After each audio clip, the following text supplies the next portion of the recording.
یہ آخری رات بچی ہے، کل حسین دنیا سے جائے گا۔ 9-10 محرم کی درمیانی رات عمر بن سعد امام علی مقام کے خیمے میں آیا اور آ کے کہنے لگا حسین باتیں دو ہی ہیں، اب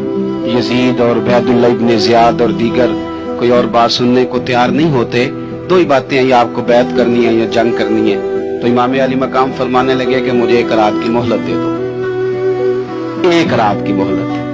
سویرے بتاؤں گا کیا کرنا ہے۔ 9-10 کی درمیانی رات عمر بن سعد نے کہا ٹھیک ہے میں سویرے آ جاؤں گا۔ تو عمر بن سعد خیمے سے باہر نکلا تو حضرت عباس بن علی، حضرت عباس رضی اللہ تعالیٰ عنہ حاضر بارگاہ ہوئے تو امام علی مقام سے عرض کرنے لگے بھائی جان مجھے پتہ ہے سویرے آپ نے کیا فیصلہ کرنا ہے اور آپ کو بھی پتہ ہے سویرے کیا فیصلہ کرنا ہے، تو یہ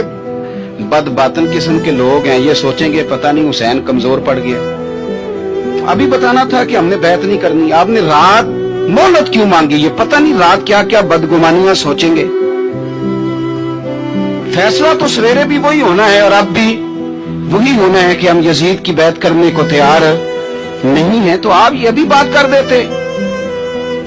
تو امام حسین فرمانے لگے عباس تیرا کیا خیال ہے، میں نے سوچنے کے لیے ٹائم لیا، تیرا کیا خیال ہے کہ میں نے کوئی نئے راہ تلاش کرنی ہے، کوئی مجھے اور کسی فوج کے پہنچ جانے کی امید ہے؟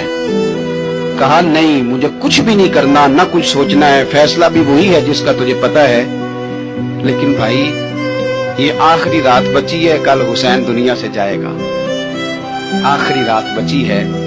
دل کرتا ہے کہ آج کی رات نہ میں رج رج کے اپنے رب کو سجدے کروں، میں جی بھر کے اس کی عبادت کروں، یہ پیشانی اس کے حضور ناز جھکے۔ او یار